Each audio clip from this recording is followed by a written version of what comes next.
No ID desta semana vamos conhecer um pouco mais o David Santos, o homem que está por trás do projeto Noiserve, uma das grandes revelações da música nacional recente. Vamos lá. Bora.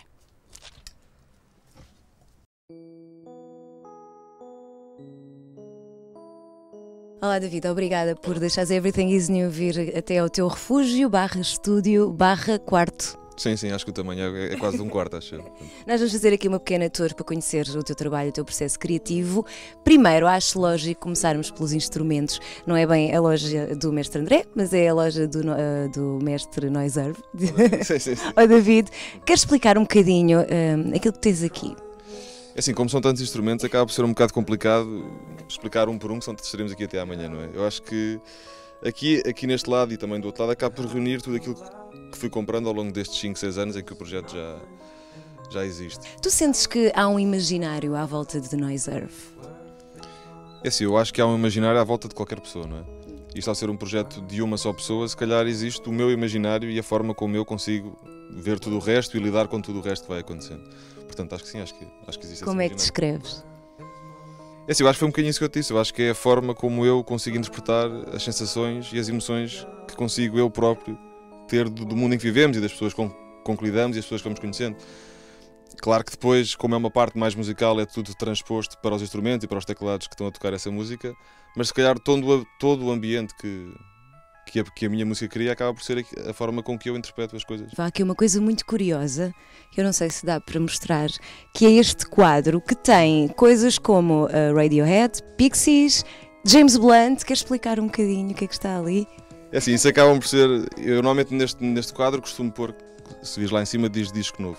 Acabo por propor uma forma de eu não me esquecer de pequenos pecados de música que fiz. Eu acho que qualquer pessoa que faça músicas acaba por ter o problema de, às vezes, faz uma coisa que gosta muito e depois, 3 dias depois, se não a tocar muitas vezes, acaba por se esquecer. E arranjar os nomes meio parvos para as caracterizar a cada uma acaba por ser a forma que eu tenho de não perder esses pequenos momentos que vou fazer. Isso eu ia perguntar-te no final, novos projetos, um material novo, mas já que falas nisso, então temos aí um disco a ser preparado.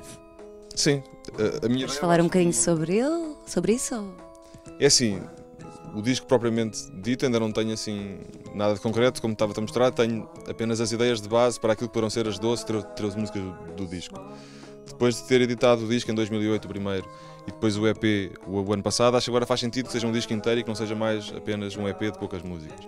Então vamos até 2008, lançamento do primeiro disco, que se chama 100 Miles from Thoughtlessness. Era só para me safar da última palavra. Não é que eu não saiba dizer, fica melhor pela tua voz. Falar nesse disco, como é que foi todo o processo até que ele estivesse pronto? É assim, de uma forma resumida, porque... Sim, durou muito tempo. É assim, para mim, enquanto pessoa e enquanto pessoa que faz música, então posso-me chamar de músico já, não é?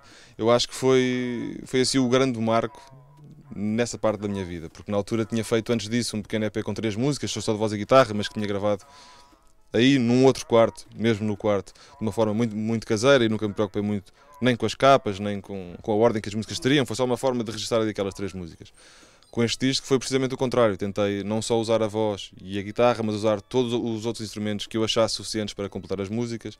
Tive também uma preocupação muito maior com a capa e com a forma como o disco seria para as pessoas, se iria para as lojas, se não iria, como é que seria feito, como é que todo esse processo seria feito. Demorei se calhar 1, 2 anos a fazer aquele disco porque eu, quando fiz o disco, eu próprio estava a perceber o que é que eu poderia fazer com a música, ou que género de sensações é que eu poderia tentar pôr na música, tendo em conta os meus gostos, percebes? Portanto, acaba por ser um dos marcos mais importantes. Também tens aqui, estou a ver aqui algumas, não sei, isto aqui está completamente a tua estrada, não é? O que tens feito. Sim, quase todos os concertos. Não, e aqui está uma referência precisamente ao disco. Isto foi, queres explicar? Assim, isto foi um cartaz feito na altura em que uma associação de Braga, que se chama ABRA, que é a Associação Bracarense, e agora não sei, de Proteção aos Animais, me perguntaram se eu não teria interesse de alguma forma os apoiar enquanto associação. Na altura, depois entretanto também já acabei por fazer um concerto para eles, mas na altura isso não seria possível porque não tinham um lugar ou a hipótese de o fazer, e a sugestão que eu lhes dei foi, pá, então posso-vos dar uma série de discos e a venda dos discos, metade da venda dos discos fica para vocês e para a associação. E isto era o cartaz que eles tinham num dos eventos que tinham, não de concertos, mas que tinham de mostrar como é que funcionava a associação, E isto era o cartaz que eles tinham de venda dos meus discos. O teu primeiro álbum teve uma aceitação na crítica incrível. Como é que tu te sentes? É assim, eu em todas as coisas que faço, ou seja, eu acho que qualquer pessoa quando faz alguma coisa, falo sempre da melhor maneira possível. Eu tentei fazer o melhor possível. Se depois aquilo resultasse ou não, era um bocado o futuro que queria dizer e as próprias pessoas queriam sentir se gostavam ou não. Portanto, eu quando vi que o disco foi muito bem recebido, acabei por ficar, lá está, bastante contente, porque senti que o esforço que eu fiz teve um bom destino e que o disco funcionou. Também lançaste um EP, A Day in the Day of the Days, que tem uma coisa muito curiosa. As músicas não estão numeradas. No entanto, tem uma hora. E, por exemplo, eu tenho uma amiga minha que tem uma teoria, que é para a música ser ouvida naquela hora. Pronto, ela ouve, ela faz isso. O que é que te passou pela cabeça para pôr uma hora? O que é que isso significa? Quando decidi fazer um EP, pensei por que não usar o conceito, que já tinha pensado antes, de fazer o quase como se fosse a minha sugestão para uma banda sonora para um dia. Então a ideia não é que as pessoas tenham que ouvir aquela música precisamente àquela hora e àquele minuto, mas se calhar à hora do almoço, ao acordar, ao fim da tarde e à noite, aquela é a minha sugestão para o que seria o meu dia, percebes? Ou seja, a música que eu precisaria de usar para passar bem aquela parte do dia e esperar que as pessoas consigam interpretar da mesma forma, mas há pessoas que já me disseram que, bem, a música que tu puseste à meia-noite a mim funciona bem à de manhã, percebes? Portanto, eu acho que cada um depois também escolhe as suas músicas. Mas a ideia foi um bocadinho essa, é uma sugestão para uma banda sonora para um dia de uma pessoa. De qualquer forma, quer saber, já falámos do teu disco, já falámos do EP, qual é a música mais pessoal? Eu sei que são todas pessoais, que vêm todas de dentro e tudo aquilo que tu vives, mas há uma música que seja a mais pessoal, que te toque mais do teu trabalho? Se calhar a última do primeiro disco, que é Bom Tempo, que é sobre o meu avô que tinha morrido na altura em que eu estava a fazer aquela música, percebes? Portanto, não é uma letra diretamente para o facto de ele ter morrido naquela altura, mas foi uma música que eu estava a fazer precisamente na altura em que isso aconteceu. Então os objetos que tu utilizas, os instrumentos, também entram nessa atmosfera que tu queres criar e estão em completa sintonia com as letras? É assim, não tem uma Depende. sintonia direta. Há uma harmonia entre... É assim, a harmonia acho que é conseguida com os sons e não especificamente com a letra em questão, ou seja, não era por ter uma letra que falasse de crianças que tinha que ter mais instrumentos de crianças, nem por ter uma que falasse... Mesmo que não seja óbvio. Sim, sim. A música surge inicialmente ou por um teclado ou pela guitarra e depois, um a um, vou pondo instrumentos novos e vou procurando nos diferentes sons que eles têm qual é aquele que eu acho que funciona melhor. E no fim acabei por fazer, se calhar, 20 escolhas dos 20 sons, dos 20 instrumentos que melhor funcionavam uns com os outros. Então, quando escolhes uma máquina fotográfica, o som de uma máquina fotográfica foi porque achaste piada o som e achaste que aquilo fazia sentido ali naquela... Exatamente, não porque faça sentido ter uma máquina fotográfica naquela música, percebes? É só porque aquele som, enquanto som de percussão, funcionava e fazia falta àquele momento da música. David, eu li que tu numa entrevista disseste isto. Estás preocupado? Se tivesse nascido música, é bonito, gostaria de ter sido feito pelo Sigur Rós. Haver uma banda sonora seria com uma dos Radiohead, uma qualquer do Eddie Vedder, algumas dos Explosions in the Sky e Jeff Buckley, que parece muito lógico. Lembras-te de dizer isto? A primeira parte, eu acho que isso não foi tudo na mesma, acho que foi. Eu acho que sim, se calhar resumiram. Não, é assim. Mas pronto, são estas as tuas paixões? Algumas das, claro. São algumas das, sim, acho que são das mais... Agora vamos falar da forma como a tua música se liga com o cinema. Tu tiveste o privilégio de fazer parte da banda sonora do filme José e Pilar. Como é que aconteceu? Como é que surgiu o convite? Foi por parte do realizador, do Miguel Silva? Como é que tudo aconteceu? Esse convite surgiu por parte do Miguel na sequência de um concerto que eu dei em Lisboa, no Maxime, que ele tinha ido ver.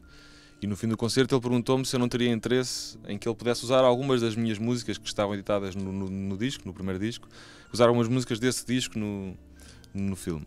E eu, como tu disseste, senti esse enorme privilégio, e claro que sim, não é? Acho que se uma pessoa faz música e se ela pode ser usada de uma maneira a poder homenagear ou a poder fazer alguma coisa para outras pessoas, acho que é para isso que serve, não é? A partir daí eu depois acabei por ir ver o filme nos brutos de 6 horas, não é? E acabei por me identificar bastante com tudo aquilo e em conversa com o Miguel chegou-se à conclusão por que não fazer também músicas originais para o filme.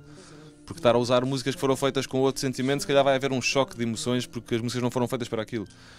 E a partir daí começou por fazer 1, 2, 3, 4 e cheguei ao fim de ter feito 15 músicas para o filme. Eu ainda me estava a descobrir a mim próprio como pessoa que faz música com uma série de coisas, quando surgiu a hipótese de fazer músicas não só para mim, mas músicas para os outros e, neste caso, mais para o filme em questão. Portanto, eu próprio, quando amadureci enquanto pessoa que constrói músicas, foi também muito com o filme. Portanto, acabo por ter essa ligação que acho que nunca irá terminar, percebes? Está muito interligado. Há umas imagens bastante conhecidas, penso eu, da reação do José Saramago quando viu o ensaio sobre a cegueira na tela, e ele ficou muito comovido. Agora quero perguntar, quando tu viste o José e Pilar na tela, o que é que sentiste? Eu acho que ali o José Saramago teve a vantagem de que, embora a história fosse com base numa história dele, ele não teve nada a ver com o filme, portanto conseguiu ver enquanto espectador. Eu, se calhar, se tivesse visto o filme com versões das minhas músicas, podia ter analisado de outra forma. Eu, estando sentado na cadeira de cinema e ver as minhas músicas a tocar, é muito complicado tu perceberes o que é que sentes ou não sentes, porque parece que não, aquilo podia ter ficado um bocadinho mais alto, porque ali naquela parte ficava melhor mais alto, ou um bocadinho, percebes? É sempre muito complicado ver como espectador mesmo. Vamos falar então dos teus concertos. Tem sempre uma componente visual muito forte. Tu levas a tua prima para fazer desenhos, às vezes, não é? Sim, quase sempre que é possível costumo levar. Quem é que se lembra disso? É assim, esta ideia surgiu na altura em que fiz o concerto da apresentação do primeiro disco, em que, como falámos há bocadinho, o conceito do disco era não ser apenas música, mas ser música ligada a algo que pudesse transpor as pessoas para outro sítio qualquer e para se calhar para um ambiente mais visual também. E na altura do lançamento do disco pensei por que não transpor aquilo que tinha no disco, que era um pequeno caderno de desenhos a preto e branco, também para os concertos ao vivo. E na altura tive conhecimento que existia um género de folhas digitais que te permitiam desenhar ao vivo, e perguntei-lhe se ela não queria fazer os desenhos ao vivo e aquilo a ser projetado ao mesmo tempo. Ela disse que por ela que podia tentar, e assim começou o primeiro desafio. A partir daí, como funcionou bem, começámos a usar em outros concertos e a coisa foi evoluindo, e na altura era uma pequena tela de 1,5 m, acho que por 2 metros de altura, e era quase como se fosse um outro elemento no palco, uma vez que estava ao meu lado, a tela com os desenhos. E hoje em dia acaba por ser uma tela grande que está atrás de mim, em que ela vai desenhando os cenários onde eu estou a tocar. E assim. Então vamos ao mapa ver onde é que tu já estiveste e onde é que queres ir. Explica lá. É assim, eu não sei se estão aqui todos os concertos que eu terei dado, mas estão pelo menos aqueles que eu me lembrei na altura em que pus aqui o mapa, porque depois acaba por ser mais fácil, porque quando tenho mais um, acaba por pôr mais um pioneiro. Portugal, norte a sul, interior, ilhas também? Sim, também. Sim, e lá Portugal, fora? Lá fora ainda não tive assim muitas experiências. Né? Acabei por ir, fui 3 vezes à Alemanha, e nas 3 vezes acabei por fazer conjuntos de 9, 10 datas, mas até acabei por repetir um bocadinho as cidades. Depois não pus vários pioneiros na mesma cidade, né? Acabei por só um. E depois fiz coisas mais pontuais também na Áustria, na Eslovénia, depois fui à França também uma vez e depois também já fui ao Reino Unido 2 vezes. Eu por mim ia a todo lado, percebes? A todo lado e irás, com certeza. Comprar mais caixas de pioneiros para encher isto tudo. Acho que sim. Então vais continuar a tua estrada sozinho? É assim, neste projeto acho que sim, acho que ao fim de 6 anos a fazer as coisas sozinho, neste projeto não faz sentido meter outra pessoa, porque estaria a ser injusto para... Imagina que o Noise Serve já era um ser humano, por exemplo. Seria injusto para ele, de repente, as emoções mudarem para emoções de outras pessoas. Portanto, sou mais a favor do aspecto de quando sentir que não faz sentido estar sozinho, não faz sentido continuar o projeto. Para terminar, quero saber, e tu já sabes que eu quero saber, já tens aí, o álbum da tua vida, o livro da tua vida, o filme da tua vida. Assim, não sei se será especificamente o álbum, o filme e o livro da minha vida, não é? São álbuns, livros e filmes importantes na minha vida. Acho que os 3 se focam um bocadinho quase na mesma coisa, que os pormenores são quase mais importantes do que as coisas grandes. Então o filme é este. Amo. Amélie Poulain, que é em cassete, para se ver como eu sou velhote já, não é? O disco é o OK Computer dos Radiohead, pois. Onde eu percebi que a música não era só baixo, guitarra e bateria, não é? E depois o livro é o Príncipezinho. O Príncipezinho. Olá, sou o David Santos, sou a pessoa por trás do projeto Noise Serve e estou aqui na Everything Is New TV.